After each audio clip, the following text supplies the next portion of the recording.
व्यक्ति को जीवन में ये तीन बातें बड़ी मुश्किल से मिलती हैं। ध्यान देकर सुनना।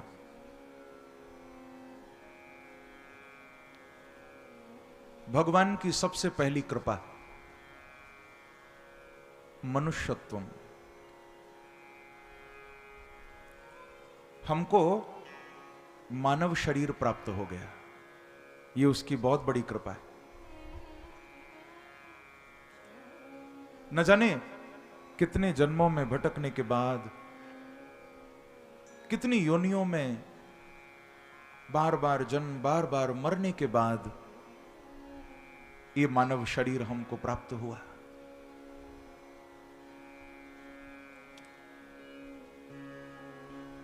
ये कोई सरल नहीं है। भागवत में तो लिखा है, ये बात भगवान ने उद्धव जी को बोली है 11वें स्कंद में, कि उद्धव, ये शरीर मिलना बड़ा दुर्लभ है, लेकिन सुलभम सुदुर्लभम।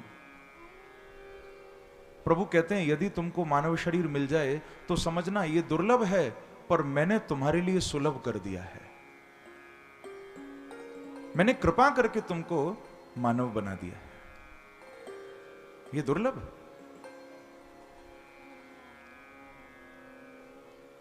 तो मानव शरीर में जन्म लेना ये भगवान की बहुत बड़ी कृपा है। फिर कहा, मानव बनने के बाद मुमुक्षत्वम, मुमुक्षा जागृत होना।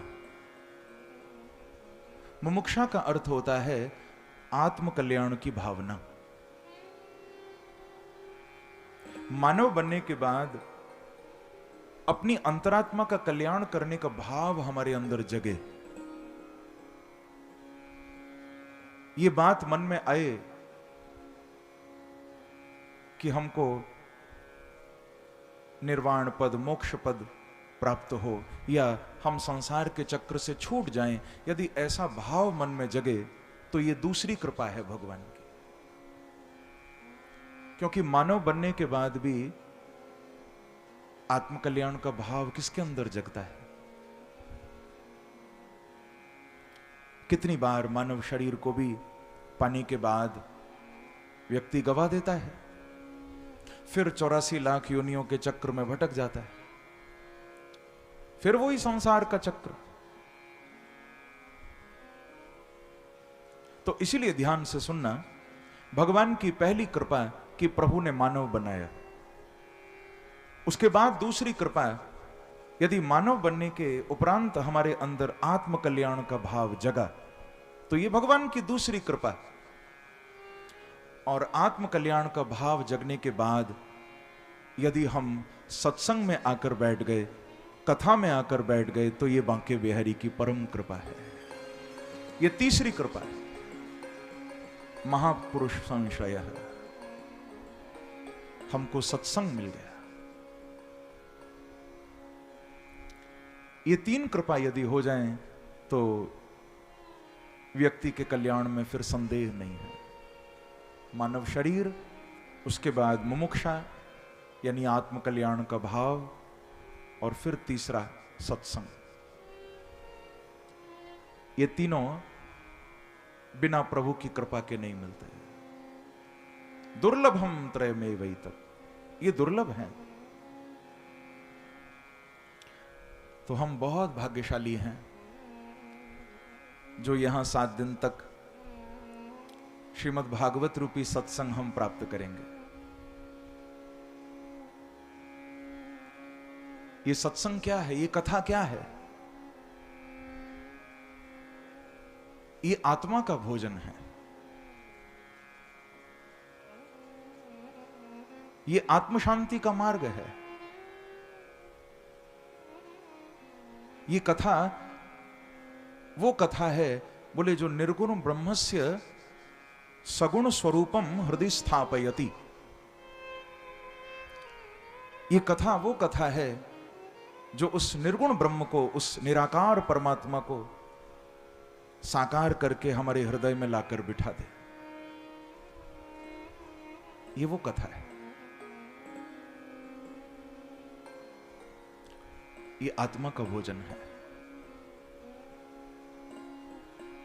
किसी को जब कहो कि भाई थोड़ा सत्संग में आओ, भजन में आओ, तो बहुत से लोग कहते हैं कि सत्संग में क्या रखा है।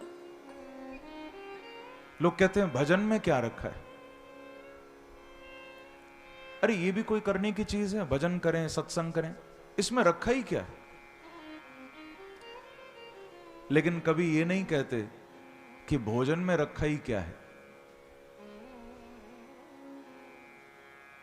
भजन की बात आए तो कहते हैं भजन में रखा ही क्या है, और भोजन की बात आए तो कभी नहीं कहते भोजन में रखा ही क्या है। बोले भोजन में तो सब कुछ रखा है।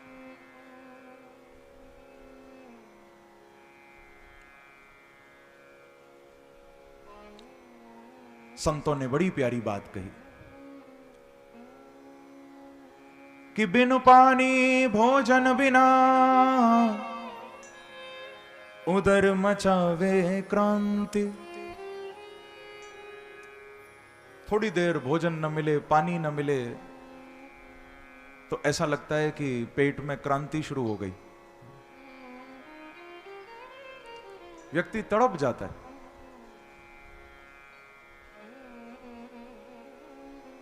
ये तो कथा में, सत्संग में इतना देर कैसे हम बैठ लेते हैं, ये बड़ी कृपा की बात है। नहीं तो बिना खाए पिए कौन रह सकता है। आज के समय में तो व्यक्ति जब देखो खाता ही रहता है।